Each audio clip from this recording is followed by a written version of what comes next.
Hey there, everybody. Hello. I apologize a little bit for that intro. The sound was way off on the on that thing. But here we are once again and Eric, I feel like I've done us all a little bit of a disservice. This is episode 42 of what I was calling, but I digress. And we have a whole series of books called 42, Yes. and we don't have copies with us. And I feel a little bit silly. However, I did do the next best thing. I have. Wait, that's not it. All right, try. Why isn't that Click working? back on that. Yeah, I guess it only goes full screen. But this is the cover for it, for our new one, for the new one. Yes. So wanted to make sure that I showed that off and a little bit. Special thanks to Scott Bales, who was one of our writers for this one, that hooked us up with these nice 3D. Mm-hmm. Nice. Oh, that looks terrible. I don't know, that wasn't so bad. It was just covered there. Just covered up most of my face. Yes. Yeah. So yeah, Scott put this together for us. Shout out to Ruth Pike Miller for doing the cover for us. Again, she's done the previous covers. And Brian Donahue, a Michigan-based writer who also does some graphic designs, a lot of graphic design work. Actually, he is a graphic designer who formatted the cover for us. Hey, it's my friend Elijah. He's in the chat, the host of Kaiju Conversation. Hey, Elijah. Nice to see you. Hello, Elijah. This is Eric, Elijah, in case you missed the beginning. Elijah, is Elisha with you? He hasn't been raptured into heaven quite yet. No. He's got too much left to do. But just want to make sure we showed that off to everybody. We will be talking a little bit about the book tonight with our Day 2 recap of Gen Con 2021. Hello, hey, saying hello, Eric. Hello. Yeah. So, today was, at least beforehand, was a little less hectic. We didn't have to cart books over there. Yep. And we slept in a little bit more because we're like, we don't have to be there till 10. So we took it a little bit easier today. Now, we started the day off, we got breakfast, we ran into my friend Mary Fan and her assistants, and which was funny. We all got breakfast together, so we had a good time with that. That was good. Yeah. And then we got over there, and I spent the entire day in the hall, vending the books. Jared, it's almost like you have a table there or something. Yeah, something like that. Yeah. And then my brother Jared, I told him, it's like, you paid to get in here. Go enjoy yourself. Go do some things, which he actually did go do that today. He went to some film festivals. He went to some seminars. I believe one was on screenwriting. And so he was off doing things. And I was glad he was doing things. He wasn't just sitting there next to me being a bump on the log. All that fun stuff. So, like I said, I spent most of the day in the hall. Mm-hmm. What were you doing, Eric, when you were not assisting me? So, before that, I went over to hang out with our good buddy Darren Ball. Not just him, he was running some events today, specifically Street Fighter the Miniatures game. Which I need to play. Yes, you do. Shame on you for not having played it already. Shut up. And this is my third time playing it with him, and it was very good. He does a great job teaching games, and ditto on this one. He does great teaching this one as well. I played as Rashid this time. Rashid! Now, see, I know who all these characters are because I am an avid Street Fighter fan. And I obviously, growing up, I did play some Street Fighter 2 and stuff, but I had not played all of the Street Fighter, so I didn't know who Rashid is. I thought, that guy looks cool, so I'm going to play that guy. Mm-hmm. So yeah, he uses tornadoes. He's from Street Fighter 5. Yeah. Unfortunately, I was the first one who was kicked out of the game, defeated by Sagat. Oh, of course it was Sagat. Yes. And then M. Bison was left on his own to deal with Sagat and Q. Yeah, Q, the robot from Street Fighter 3. So that was how your day started. Yes. Yep. So, and then I ran into some people from the gaming community back around where I live. Talked to them for just a couple of minutes, and then headed over to annoy some guy at a table. Some guy like this guy, just, to annoy him. Yeah. And Did we talk about the exhibitor lounge yesterday in our recap? No, but I never saw it because I don't have an exhibitor badge. Yeah, that's true. But yeah, now they have it. That not everything in the exhibitor hall is being used, not every inch of it, but they cordoned off a little space for the exhibitors, and you have to have an exhibitor badge to go back there. So it's nothing all that fancy. It's a bunch of tables, so you can all sit there, and one of the bathrooms is set aside for the exhibitors. So that came in handy. I would go sneak back there and for bathroom breaks and things like that. Now, are we trying to think? We were, in terms of the book sales, again, as usual, if things are slow for the first hour or two, I get panicky. I felt that way when I was tabling on my own at places. It happens. Yeah. I've had bad years at Gen Con, and I really didn't want to have a bad year at Gen Con. So I got a little bit panicky, but then things started selling. And Elijah, if you're still, I'm guessing you're still watching. I still see that we have a watcher right now. You might find this interesting. I went into this thinking that my new barbarian book, Zorzum and the God Who Devours. I've been saying for years, once that gets published, that thing, I just set it in front of this crowd and it's just going to sell. I won't have to hardly do anything. Say that. Yeah. But weirdly enough, that hasn't been my most popular title this year. Nope. Weirdly enough, it's been my kaiju stuff. Yep. People come by, they see I have kaiju books, and they just want to eat it up. And then that gave me opportunities to talk about the podcast, and people are interested in listening to the podcast. It's just nuts to think that it's just because I always figure it's like the kaiju stuff is going to be a niche in a niche. People aren't going to be as interested. And it's not that there isn't any kaiju stuff here. There are some kaiju related games that at least one that I know of that's being demoed here. It's the Funko Godzilla game. I think it's like Tokyo Clash. Yeah, it's Godzilla Tokyo Clash. So that's being demoed here. I'm going to at least see it play tomorrow.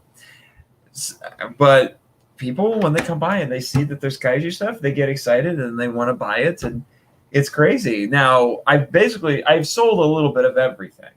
I will say that. And we sold a few more devotionals. We sold sold a few more devotionals today. We still had a handful of people who still weren't committing to buying anything. Yeah. But, it's still relatively You're always early going to have that. Yeah. And you're always going to have people that just walk by. Yeah. So. Yeah. So as you can tell, for today, I'm doing a little casual cosplay, wearing this old Star Trek T-shirts from the new movies. I actually got it for free. I mailed in for it from like some sort of product. I forget what it was, but I almost never wear this dang thing. And you went full tilt. You can't tell people, but this right here is actually part of his cosplay. No, he is not Jackie Chan. But it does look like it. I should. Yeah, that's the dumbest thing. You take off everything. This is the inner layer. You take everything else off, and you can do a whole other cosplay. It's wacky. Well, keep them entertained. I'll be back. Oh, apparently I have been instructed to keep all y'all entertained while he goes to get the rest of his costume, because I guess he has to show it off.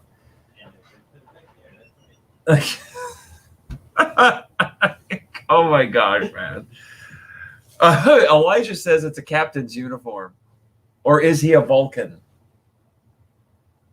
He's not a Vulcan. And it looks like a captain's uniform. It could be a captain's uniform. It could be a chef's uniform, too, while we're at it. He is changing into the cosplay as we speak. But all of that to say, we had a little bit of fun today.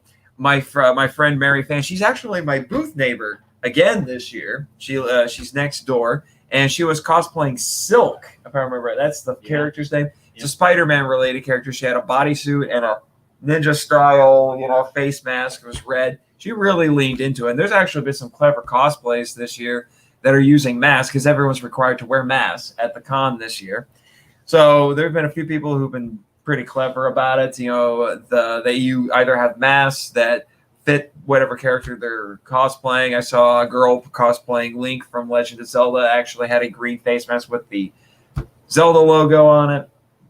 The coolest one I saw today. Oh, here he comes. Elijah, if you know who he's cosplaying, give it a guess, because apparently not everyone guesses it. The Korean, I think, Spider-Man. That's cool. No, not. No. Oh, you're talking about Silk? I don't remember. Silk is a Spider-Man character. Yeah. Monty Python.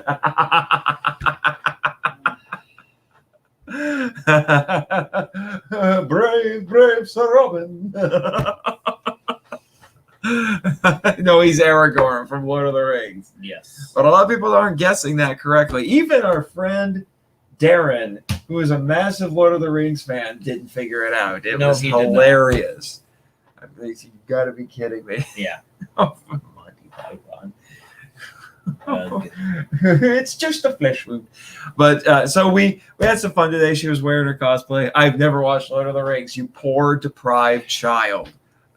You poor deprived child. You need to watch it or read it. Yeah, read it too. Read it. Although they are putting out a massive box set, costs like $250. Has all the movies and gobs of special features and 4K and all that stuff. You would know, Elijah, because you are a physical media guru. But anyway, so she was cosplaying. We posed for some pictures, and what I was saying about the coolest face mask. I remember hearing somebody talk about this guy, but I actually met him today. It's this really tall fella, and he was the Heath Ledger Joker. But what he did is the second half of his face covered by the mask, he painted on the smile. Mm-hmm. Yeah. And then he just put some makeup onto the top part of his face to match it. And it was, if you were looking at him from a distance, yeah. Yep. Yeah. If you were looking at him from a distance, you would know that it's not actually his face. And before that, right about the time I got killed while playing Street Fighter, I also found the Mandalorian. Yep. Yeah. There hasn't been at least the first 2 days. There hasn't been quite as much cosplay as there has been before. She came over. It was a girl cosplaying as Mando. She came over and asked me for a photo. It was Manda. Manda. Yeah. Not to be confused with Manda, the kaiju. Yes. But no. But like I was saying, there hasn't quite been as much cosplay as there has been in years past, and I don't know if it's because people are just too buzzkilled to do cosplay. They don't like the mask thing, and it wrecks their cosplay, or if it makes it too difficult. Because a lot of costumes, the Mandalorian, ha ha ha ha ha ha. I don't have the soundboard to play the rim shot for you, not Travis, Elijah. But pish. So there you go. But can you believe he called you Travis? Come on. I get all of my podcast friends mixed up. But so I don't know why there hasn't been as much. Tomorrow might be different. Are they doing the cosplay parade tomorrow? No, they are not, because with everyone bunching together to watch it, they thought it was not a good thing to do during the weird COVID times we are in. So yeah, they are not doing. Maybe that's what's disincentivize people, because they don't get to be in the parade. I don't know. I don't think it was. I think it's part of it. I think Gen Con always has a slightly smaller percentage of people cosplaying than other cons, because a lot of gamers don't cosplay.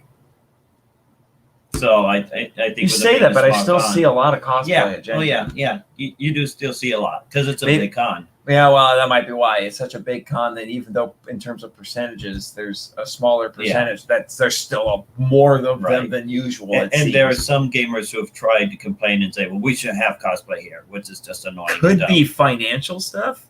That's also a possibility. They don't have the money to spend to really make it, because there are people who go way all out for their cosplays. And I think for some that was a matter of, we're only a few weeks away from Indiana Comic-Con. Yeah. So for some of the cosplayers, probably a consideration of, do I spend the money to go to Gen Con and Indiana Comic-Con, which are normally a bit further apart, or do I just go to one? And if I want cosplay to focus, I'm probably going to go to Indiana Comic-Con rather than Gen Con. That's also a possibility. So, but that doesn't mean we haven't seen some pretty nice cosplay while we've been here. Some good ones. I'm finding myself wishing more and more that I would have done my funny cosplay idea, but then I'm like, I would have spent $40 on a costume that I would basically only use one day this week. maybe 2. Being Scorpion and going, get over here. I got the mask and everything. This is what some people are doing. They're wearing cosplays. Some They have people to wear wear the a same mask. cosplay every single day. Some people do different cosplay. Yeah. Tomorrow I'm going to do Blue Lantern. Yeah.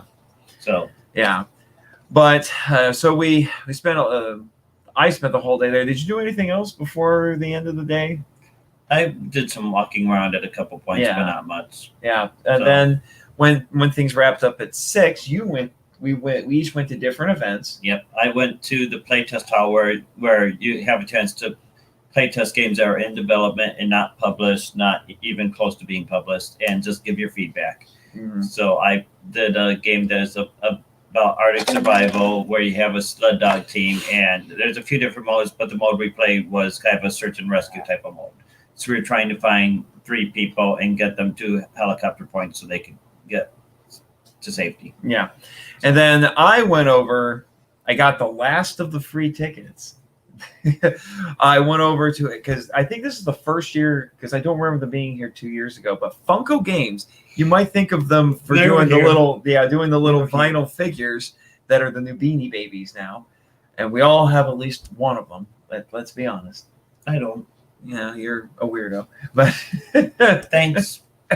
Thanks. But anyway, you hipster. Don't look at me in that tone of voice. But anyway, so they do tabletop games now. In fact, they do strategy games. They've made a Godzilla game that I'm hoping to at least see played. I don't think it's technically sold out, so I don't know if I'll get to actually play it, but I've been eyeballing that Godzilla game for a long time.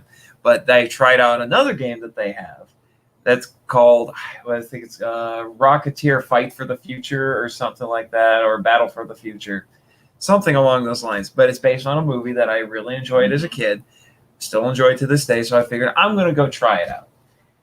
And it was wonderful. Because they have a guy who was at Prospero Hall. I got a little story about Prospero Hall, who's been designing this and some other games for Funko. Funko is just publishing it. And I'm telling you, Funko is gonna, get some cred in the tabletop world with what they're doing. I haven't played any of the Funko games, but I know a lot of people that have said that some of them are too similar to Unmatched, but Unmatched is just better at what it is. And so, you talking about the Godzilla game, because the Rocketeer game was not like Unmatched. I'm talking about that Funko games you get. Funkoverse. Funkoverse. Yeah, the Funkoverse. A lot of people feel the Funkoverse isn't that great a game. I haven't played it, so I can't give. I can't gauge on that either. Yeah. But the Rocketeer game was surprising. But it feels real. The manual is not very thick, but basically we had someone who was running the event who gave us a crash course in how the game works, and it feels really daunting when you're just being told how to do it. If you just look at the manual, it doesn't seem so bad. But once you actually start getting into the groove of playing, it becomes very intuitive and very natural. And I know I wasn't probably playing it as well as I could have, but the other guy had never played it either, so we were just kind of goofing around a little bit, just figuring out how everything worked. I ended up winning, thankfully, even because I was basically the thing that you have to do to win is you have to keep collecting cards called finale cards that give you victory points. Yep. And I was collecting a heck of a lot more of them than he was, because I was doing all the things to do that. But there's a lot of things involved with the game. You play, it's 2-player, it's fast-paced, and I think they said a game can get over with in about 45 minutes. It took us longer because we were learning how to play. Yeah. But it was, I'm pretty sure that if you get 2 people who know what they're doing to play, it's going to be fast, it's going to be cutthroat. It was really fun. I can't say that enough. I actually really want to track down a copy of the game. Well, there's copies of it being sold here, obviously. But I would love to actually have a copy. Why would you sell copies of a game at a game con? Yeah, that just sounds... Yeah. It's too on the nose. Yeah. I knew that. Yeah. Yeah. But, and then I can't show this off. My sister was annoyed with me because I called her up and said, I have rarely been so proud of my brother, Jared, as I have today. He went and bought a game. And this sounds like one of the most perfect games for me or any of my weirdo friends. It's called Wing It, the game of extreme storytelling. It's basically like apples to apples, but you're actually telling stories based off of situation cards and wacky resource cards that you can get. So, like, for example, it says you are a burglar and you have just broken through the window of a grand Victorian mansion only to find out that it is occupied by your ex-spouse cooking up a tasty dinner. That's the situation you're in. A G-Fest game. Yeah. Yeah, that might be something to do. Elijah. Next year for G-Fest, I'll bring Tokyo Clash and we'll play it. But so that's the situation you can find yourself in. And then some possible resources that you can use to tell a story to solve this situation is a 12th century catapult, leg warmers for a giraffe, and 38 packets of instant pudding. And then he also bought the expansion. But it's not 42 packets. Nah, so it's not true. enough. That's not enough. And then he also, just for the heck of it, bought one of the expansions that promises space, travel, and apocalypse. I'm not sure how to feel about that, but I can't wait to give this a try. I'm telling you, if you love tabletop gaming, this is the con for you, and you can find so many weird, interesting things it's here. a tabletop gaming con, and it's the biggest tabletop gaming con in this hemisphere. The only one that might be considered bigger is Essen in Germany. So these two, Essen and DudCon, vie for the title of biggest gaming convention in the world. Yeah, in terms of tabletop. Yeah, it's absolutely insane. I'd love to find out what the biggest con period is. Is it SDCC? I'm not sure. I mean, SDCC is what, 140,000? Elijah says wing it sounds more fun than Tokyo Clash. It could be a possibility. I need to actually play Tokyo Clash to let you know for sure. I'd rather play a strategy game than a apples to apples type of game. Oh, you need to play Snake Oil. I think you'd have fun with Snake Oil. But anyway, after we did the gaming, we met a couple of my friends from Taylor, from my college days, Cameron and Lynette, his wife, and we met up with them to have dinner at a little place called the Library, which was a pub and a restaurant that actually looks like it's in a library. So there were books on shelves. And in one point, and paintings, and I took some pictures. It was fancy enough. Although you want to tell the story about the dirty looks you got? Yeah, I mean, we went straight. We didn't take time to change, so I went in cosplay, and the waitress apparently really liked it. There was she said she'd been waiting all week to see people in costume. There was another table where they gave me some funny looks and it wasn't nice funny looks either. Yeah, I asked her, I was like, is it the kind of funny looks that I would go into full tilt friend mode and want to murder them for insulting my friend? Yeah. I missed it. Yeah, but these people were wearing nice little collared polo shirts, and I'm like, okay, you're not even wearing a tie, so. Elijah says Nathan seems like a person to eat at a library. I have. Yes, rule breaker. Fight me. And all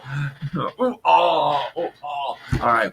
So anyway, we went and we had dinner there, had a good time, and then we came back here. We've just been chilling, getting ready for the stream and prepping for tomorrow. So that's been our day. Yeah, that's basically been our day. So this one is a little quicker than the one we had last night. So thank you all for joining us. We are going to rest up and get ready for the big day. Saturdays, yes, hopefully will be nuts. Yes, Elijah, we did have a lot of fun. Yep. I don't know, Elijah, if you've ever been to a convention other than G-Fest. I know you've been to G-Fest, but I love going to conventions. I miss this so much. My first con in 2 years. It's great.